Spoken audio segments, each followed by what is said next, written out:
John is one of our younger veterans. In fact, he's the youngest veteran that's taking part in this project, having served on 2 tours in the Solomon Islands and also with Operation Resolute Border Patrol. Jonno, thank you very much for volunteering. Thanks for having me. You're still serving with the 5th and 6th Royal Victorian Regiment. Yeah. Royal Victoria Regiment. Whereabouts are they based? So our battalion headquarters is in Hawthorn, and I'm at Alpha Company in Sunshine, and next year I'll be going back to Doug's company, Mooney Ponds, formerly Support Company. Okay, because I remember years ago my foster brother was with I think it was became 1 RVR. Yeah. In Mooney Ponds back then. Yep. It's been there a long time. So yeah, that's that same depot. Yeah. Yeah, because before he was in it, before he was a national serviceman, he was in it before it became the RVRs. Yep. So when it still had the abbreviated battalions, names, had the World War II links. So as a young veteran, most of the veterans we've had up to now either joined during major conflicts or were conscripted or something like that. Yep. You're a volunteer. You joined the Army Reserve. When did you join? I enlisted on the 18th day of April in 2006, and I was 20 years old at that time. And yeah, I joined the reserves. The original plan was to join the reserve commandos, following my father's footsteps, and then joining up into the regular reserve. I was lucky, very fortunate enough to get quite busy in the start of my career, and found myself deployed to the Solomon Islands on Operation NO. So what made you want to join the reserve in the first place? I was one of those kids growing up that was always going to join the army. It really appealed to me. It might have been the movies and stuff like that when I was younger. My grandfather served in Kokoda in World War II, and I remember I wanted to join even before my father joined. He joined in his late 20s. And yeah, so I finally did, and the reserves was just normal for me because obviously that having my father being a reservist. Yeah. You mentioned your dad was in the commandos, wasn't he? Yeah. Was that 2 commando at Williamstown? Yeah, 2 company commando in the first, what's known now as the 1st Commando Regiment. Yeah. So when did he serve? I think he enlisted in about 91 to about 98. So unfortunately for him, he never got to deploy anywhere. Had he stayed in, I know a few of his mates are still in. Because he was in that period because there was a lot of, I worked with the vets, so I knew a lot of chaps that up until East Timor started, the years before that, there was, unless you did peacekeeping, there was not much else happening. Yep. But they were the people who kept the training up, who trained the generation that did go. Yeah, absolutely. But they tend to be the forgotten. Yep. Now, anyone from the 80s, 90s, people said, you didn't really go anywhere, but people forget they trained the ones that did. Yeah, that's right. So was your dad give you any advice when you joined? When I joined, not as much as advice, but just always cracking jokes. Most of my late childhood and adolescence, Dad would always refer back to, or put something back to the army. It was just him and myself at home, so he raised me by myself. So he'd always sort of use the army as a way to keep me in line, I guess, when I was playing up, and try to educate me that I do need my maths and English. Because one of the things you look at when you join the reserve, up till around about the 2000s, the reserves never really ever deployed. It was always, people always said, oh, you've dressed up and you didn't really have anywhere to go. Yeah. And then it wasn't until after Timor that the reserve started going active for periods of time. Yeah. So at what point did you think, well, hang on, here's a possibility I could actually go on operations? Yeah, like I said, lucky when I joined in 2006, my battalion, 5th, 6th Royal Victorian Regiment, they were getting ready to go to the Solomons in early 2007. So I joined at quite a busy time for the reserve community, and So I knew I'd be going to the Solomons as soon as I could, as soon as I was ready. I had to go off and do my initial employment training and get all that jazz done and the tick in the box. So how did they prepare you for going over an operation? Yeah, so when I enlisted and went to Kapuka in 2006, I found out that they were going to change the reserve training from 6-week block to a 4-week block. So I quickly jumped on the phone back to Swanson Street and said I really want to be on on a 6-week block training period to make sure that I did get the extra training in, and I was already scheduled on it, so that was lucky. And then I came back after July, after completing my 6-week recruit course, and then the first initial employment training course I could get on was February in 2007 at Puckapunyal. I missed out on November 1 due to my sister's wedding at the time.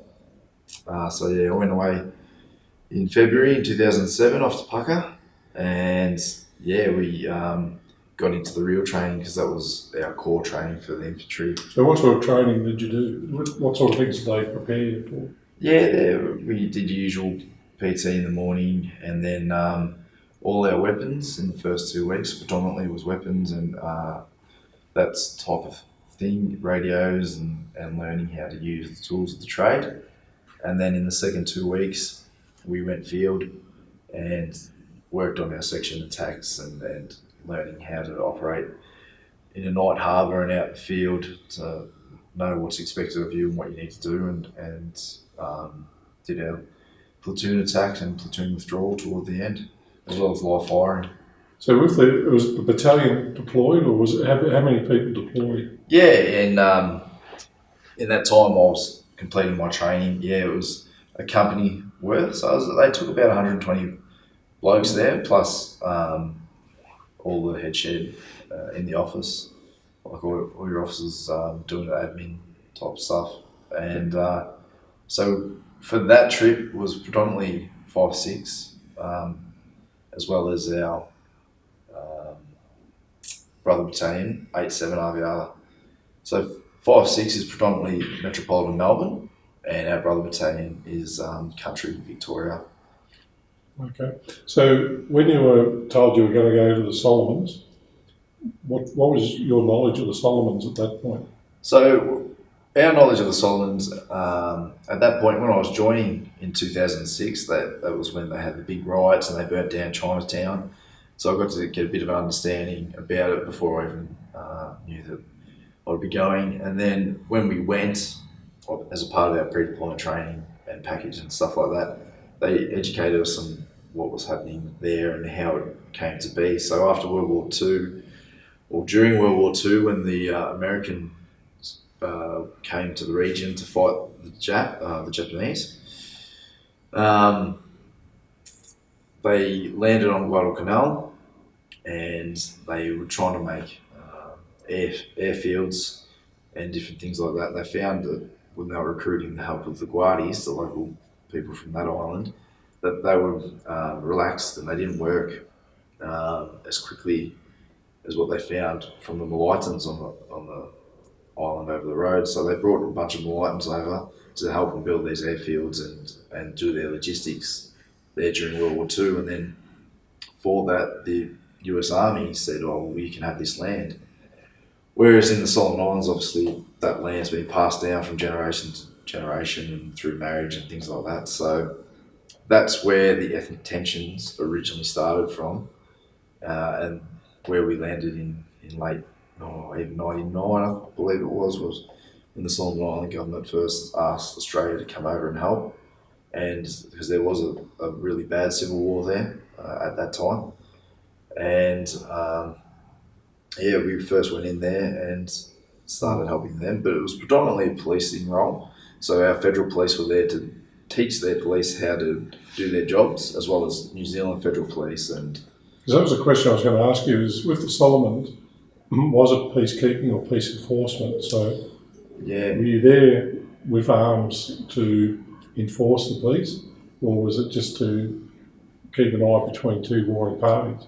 So yeah, we were there as a presence, and our main role was community engagement with people, and just let them know that the army was there to help, and that the Australian government's there, keeping an eye out, doing the best we can to help you guys. Because at that stage in 2008, they didn't like the police as much as they liked the army. So our community engagement roles were really important at that time. So how much of it ultimately was, you mentioned your training was very much geared towards infantry minor tactics. Yeah, that was initial employment training, yeah. But when you got there, did you find yourself really employed in an infantry role, or was it a totally different role? No, it was more of a totally different role. We in 2008, when we were there, we were lucky enough to. So we did have our weapons slung on our backs, and they were at the load. But yeah, the role was to stay on our back. We keep them on us, but yeah, they're slung on our back. Just due to that was still close from the riots 2006, and that tapered away over the years. So when I went back 2013, we didn't really get around in uniform at all. And yeah, in 2008 we got to go out on 3-day patrols for those community engagement roles to see the people that aren't in the city and don't get to see the police and the army as much, so that they knew that the Australian government was there to help. One of the main issues that's always affected Australian troops whenever they've been in peacekeeping roles is that some of the ethnic tensions you encounter, you can honestly see the injustice where history's shown one side over the other. Yeah. But you're not allowed to step in or be judge, jury and all that type of thing. Yep. Did you find yourself in a quandary that you could see that there was a real difference there and one group was disadvantaged over the other? I remember in 2008 when we went,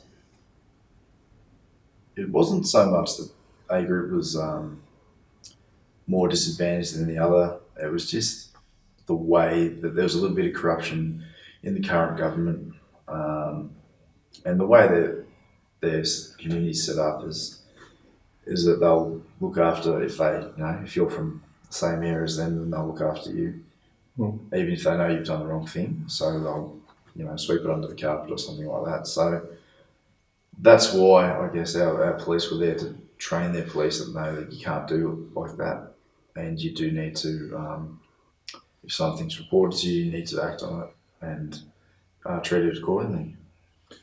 Did you find at any point during your time there that you're thinking, what's going on here? Are we really making a difference? Or were you able to look and say, yeah, we are making a difference?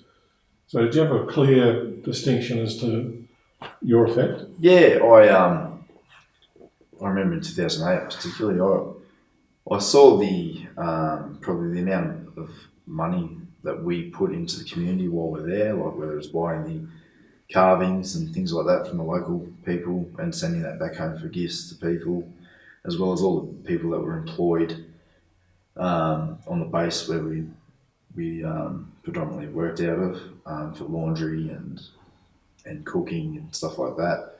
And I wondered if when we go and we're not putting that money into the community, would that make a difference? And then when I went back in 2013, I could see the very big difference between 2008 and 2013, and there's a lot of Aussie expats in 2013 getting around, and probably a lot of teachers and stuff like that, and the streets were full and quite busy, and it was more of a destination for people to go to, I think, compared to when I first went in 2008, and they were still getting over the 2006 riots. So in 2008, did you see anything that actually manifested itself into violence or into conflict, or was it always just like an undercurrent? No, yeah, there was probably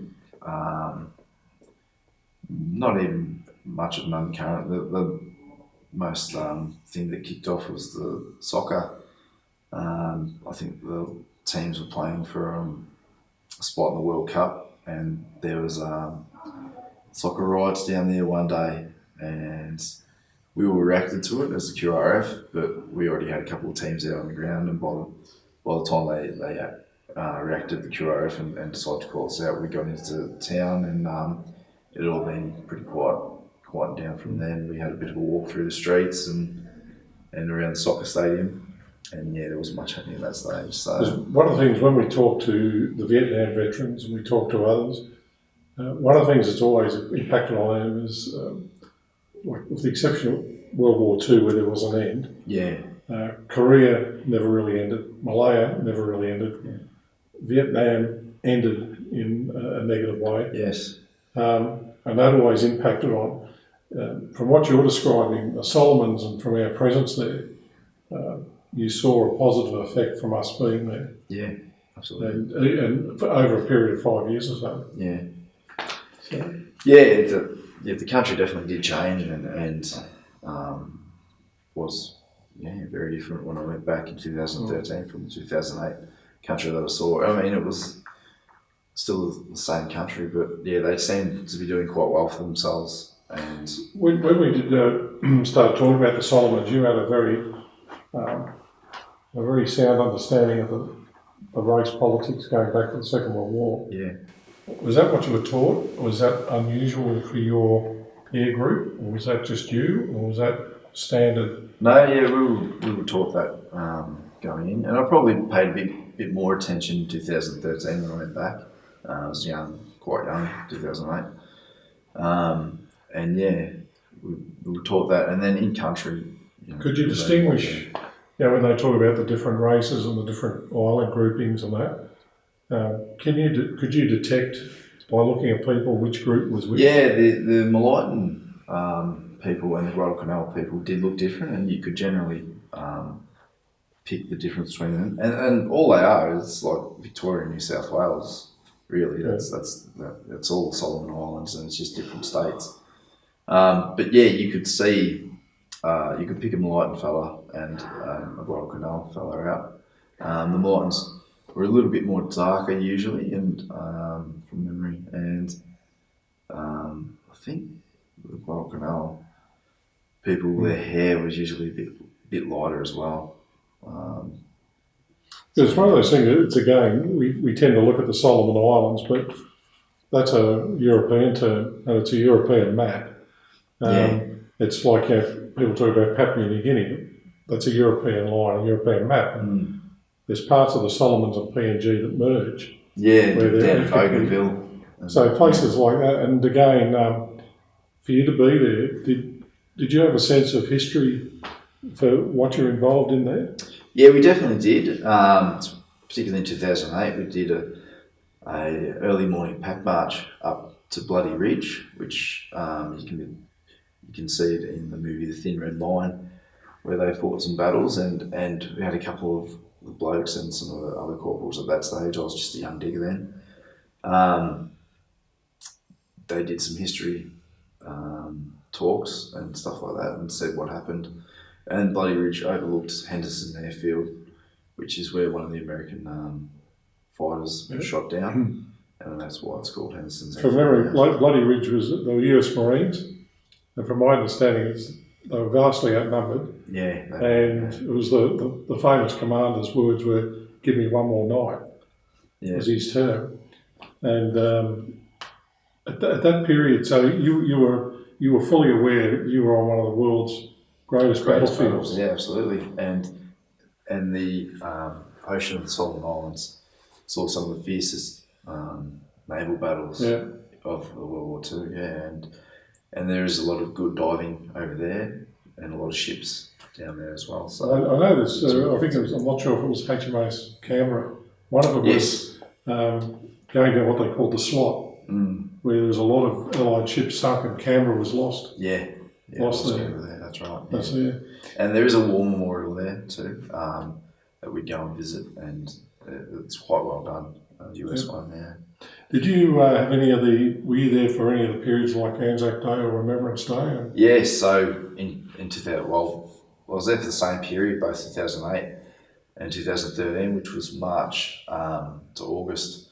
And in 2008, I was 2 years, almost 2 years in the army, and found myself deployed to the Solomon Islands alongside Kiwi soldiers. And it was Anzac Day morning, and we all went down to the local memorial with the whole city in Honiara, and we had our dawn service there, and standing with all my mates and alongside all these Kiwi soldiers as well, and I found that really it was exciting, a little bit emotional, and just real privilege to serve amongst all those people on Anzac Day. Yeah. I can't remember the exact figures, but I know the number of Americans killed on Guadalcanal was something like about 15,000 or so. Yeah, I'm not sure. It was a big figure, and I know the Japanese figures were twice that. Bigger again, yeah, that's right. It was a massive issue. Yeah. You were there as a private in 2008. Yeah. Did you have a different role in 2013? No, 2013 I was still a digger then. Yep. Just been promoted to corporal this year. And so, I was radio operator in 2013, and it was a very different role. 2013, that was the last military or army deployment there. So, we weren't walking down the streets and patrolling what we did in 2008. Now, you came back from that, and one of the other operations, which again, a lot of people won't know a lot about, is Operation Resolute, which was border protection. Yeah. What role did you have in that?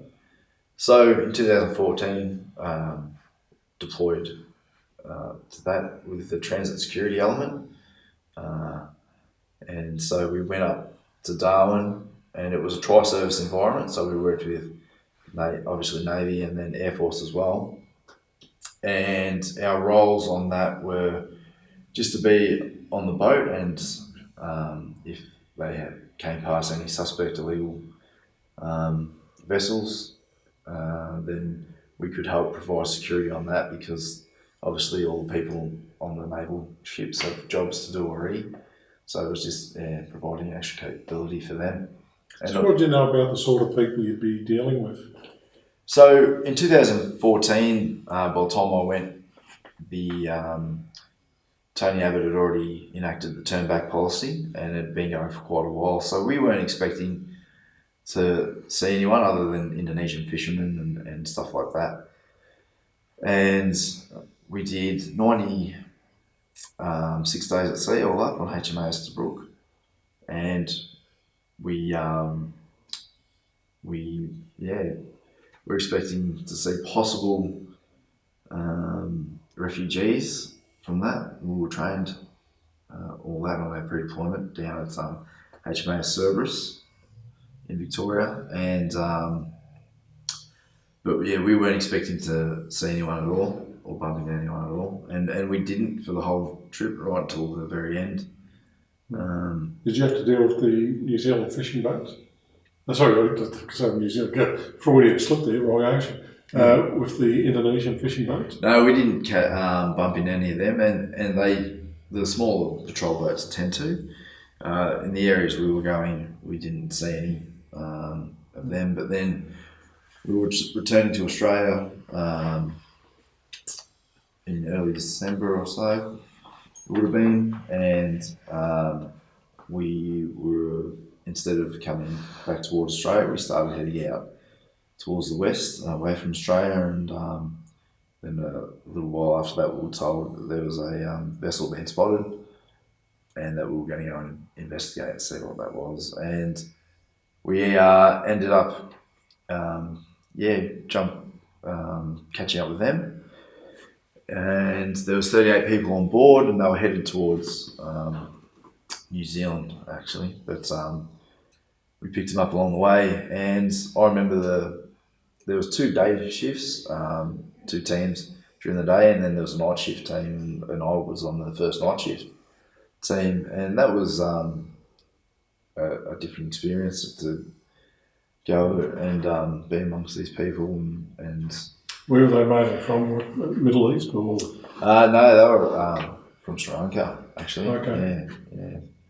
So they were coming from there, and you could see once we were on board, there was a few of the older blokes and that were just sort of staring into space, I guess. They were wondering which way they were going to go or where they were going to go.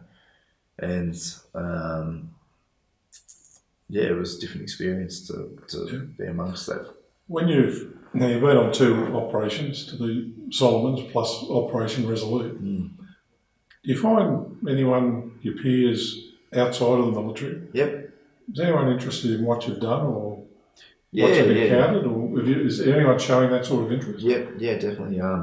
All my mates I grew up with, we talk about different things, and they were very excited, particularly on my first deployment, and I think some of them were even nervous. But yeah,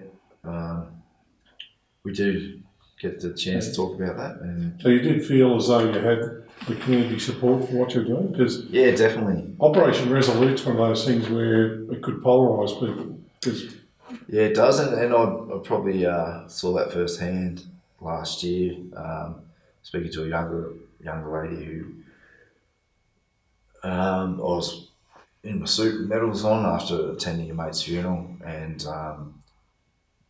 the girl was asking me what was what, and when I got to the Sovereign Borders, Resolute medal, said, we went and worked on border protection, and border protection wasn't solely for the illegal vessels. Like I said, there was fishing vessels and sometimes even people smuggling drugs and stuff like that. So it's a wide variety of work that we're there to do. And this one particular girl said, it wasn't good that we were turning around vessels, and I proceeded to then tell her, well, you need to understand that for every 100 vessels that were coming to Australia, there was another 80 or so vessels that were drowning out at sea. And, on these vessels there's up to 80 lives there, and people were dying at sea regularly. And then you've got Australian sailors and soldiers coming along after that time and needing to pick up these bodies out of the water. Some were shark-affected bodies in the early days. Sometimes people have been in the water for some time, and some blokes went to pick them up by the arm, and the arm and deglove from being in the water for that time. So then you've got Australian soldiers and sailors being affected by what they had to, endure during that time where the people were drowning at sea, and all these lives that were getting lost as well. So I think that, if we can save lives by enforcing stronger policies, then that's a good thing, because my predominant role in the Australian Army is preserve life. Yeah, I agree. And you mentioned also, I think it was 2009, as part of the 4 Brigade contingent, you also supported during the Black Saturday fires. Yeah. Up around King Lake and that sort of thing. Yeah, we did. February 2009. I remember Black Saturday. We were housing mate's older brother's house in Craigieburn, and it was a very hot day, as everyone will remember, and that was actually the last night of the local nightclub, One Bar, which all Craigieburners would go to. So we were just kicking back, having a lazy day in the air conditioning, and I remember we'd come out the backyard and you could see the smoke coming through from Kilmore and King Lake and that, and we went out that night and had a good time, and then the phone started ringing Sunday about midday probably, or a bit earlier, just preparing us to speak to our bosses and see if we can get up there and help out for the Monday. And I was very lucky. I had a really good boss at the time, Paul McGrath, his mate's uncle, Paul O'Neill, big people in Craigieburn as well, and Uncle Macca, he was always very supportive of my work. I went to the Solomon Mines 2008, very short notice, whereas I got a phone call about 10 o'clock Monday, on a Thursday morning and a Friday morning, and I had to go quickly ask Uncle Macca if I could leave.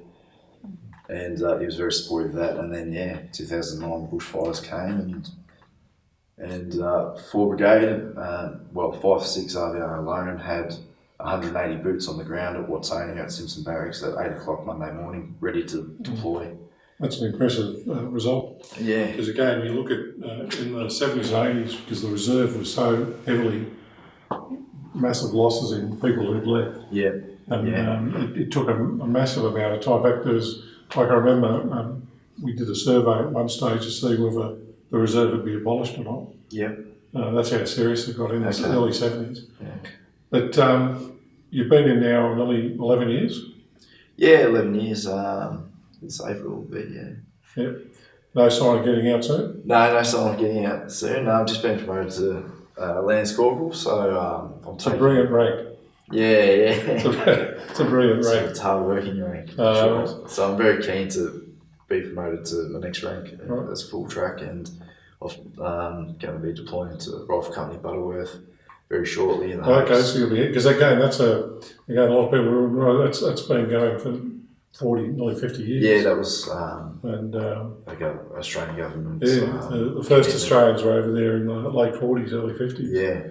So you're going to go, I think that's 3 months? Yeah, I'll be there for 3 months across Christmas. So I'll be away. That'll be brilliant. Yeah. Well, look, Jonno, we are limited in our time. Yep. That's there, but thank you very much for participating in the Living History video. You've been able to shine a light on some of the peacekeeping operations that a lot of people won't have heard of. And as I said, most of our interviews up to date have been either World War II or the major wars of Korea and Vietnam. But it is important people understand too the critical role you played in the peacekeeping, peace enforcement areas. Yep. Plus also what you did during Black Saturday. So again, thank you very much. Thank you very much. And all the very best for the future, and we'll probably see you as a general one day. Thanks. There we go. No worries. Thank you.